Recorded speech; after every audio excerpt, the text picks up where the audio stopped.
ایک دفعہ کا ذکر ہے، ایک چھوٹے سے قصبے میں ایک لڑکا رہتا تھا۔ وہ غصے کا بہت تیز تھا اور کسی بھی وقت کسی پر بھی کہیں بھی چلا اٹھتا تھا۔ وہ غصے میں بولنے سے پہلے ایک لمحے کے لیے بھی نہیں سوچتا تھا۔ اس عادت کی وجہ سے ہر کوئی اسے ناپسند کرتا تھا۔ اس کے والدین بھی اپنے بیٹے کے غصے سے بہت پریشان رہتے تھے۔ انہوں نے اس کا رویہ بہتر کرنے کے لیے بہت سے طریقے آزمائے، لیکن ان کی تمام کوششیں بیکار گئیں۔ ایک دن اس کے والد نے اسے ایک تھیلا دیا جس میں کیلیں اور ایک ہتھوڑی تھی۔ لڑکا بہت حیران ہوا۔ اس کے والد نے کہا، میرے بیٹے، تمہارا غصہ بہت تیز ہے۔ جب بھی تمہیں غصہ آئے تو اس باڑ میں ایک کیل ٹھوک دینا۔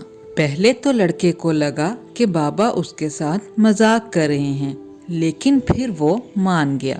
جب بھی کوئی بات اس کے مطابق نہ ہوتی تو اسے غصہ آ جاتا۔ وہ بھاگ کر باڑ کی طرف جاتا اور ایک کیل اس میں ٹھونک دیتا۔ پہلے ہی دن اس نے باڑ میں 30 کیلیں ٹھونک دیں۔ دوسرے دن اس نے مزید 28 کیلیں ٹھونکیں۔ ایک ہفتے بعد ہی باڑ میں تقریباً 150 کیلیں تھیں۔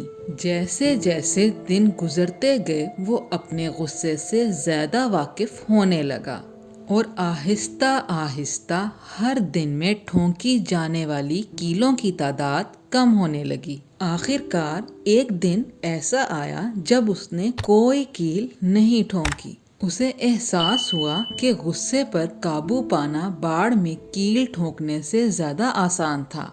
لڑکا اپنے والد کے پاس گیا اور انہیں بتایا کہ کئی دن گزر گئے ہیں اور اس نے کوئی کیل نہیں ٹھونکی۔ والد نے کہا، شاباش میرے بیٹے، تم نے اپنے غصے پر قابو کرنا سیکھ لیا ہے۔ اب ہر بار جب تم اپنے غصے پر قابو کرو تو ایک کیل نکال دو۔ لڑکا مان گیا اور ایسا کرنا شروع کر دیا۔ وہ اب زیادہ تر پرسکون رہتا تھا اور غصہ نہیں کرتا تھا۔ چند دن ہی گزرے تھے کہ وہ ایک ایک کر کے تمام کیلیں باڑ سے باہر نکال چکا تھا۔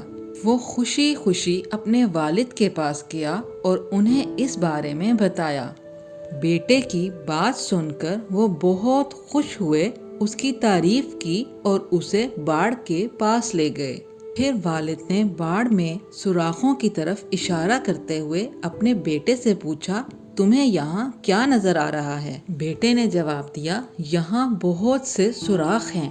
پھر والد نے کہا، میرے پیارے بیٹے، تمہارا مزاج بہت گرم تھا، لیکن تم نے اسے قابو کرنا سیکھ لیا ہے۔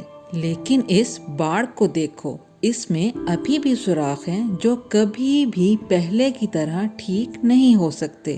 یہ باڑ اب کبھی ویسی نہیں ہو سکتی جیسے پہلے تھی۔ اس میں اب بہت سے نشانات ہیں۔ والد نے بات جاری رکھتے ہوئے کہا، تم نے اکثر لوگوں سے سخت باتیں کی جس کا ان پر گہرا اثر پڑا ہے۔ یہ اثرات ان کے لیے ایسے ہی ہیں جیسے یہ نشانات، جنہیں وہ ہمیشہ یاد رکھیں گے۔ اس لیے غصے میں کبھی بھی سخت الفاظ مت کہو، کیونکہ چاہے تم بھول جاؤ کہ تم نے کیا کہا تھا، لیکن تمہارے الفاظ سے پہنچنے والا درد زندگی بھر رہ سکتا ہے۔ اپنی زندگی میں بھی ہم اکثر ایسی صورتحال کا سامنا کرتے ہیں جو ہمیں فوراً رد عمل دینے پر مجبور کر دیتی ہے۔ ہم غصے میں کئی ایسی باتیں کر دیتے ہیں جن پر ہمیں بعد میں پچھتانا پڑتا ہے۔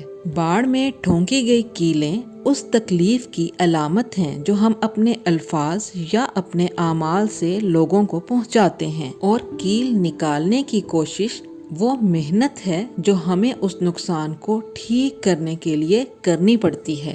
غصہ ایک ایسی آگ ہے جو سب سے پہلے ہمیں جلاتی ہے اور پھر دوسروں تک پھیلتی ہے۔ جب ہم غصے میں ہوتے ہیں تو ہمارا ذہن دھندلا ہو جاتا ہے اور ہم یہ نہیں جان پاتے کہ کیا ٹھیک ہے اور کیا غلط۔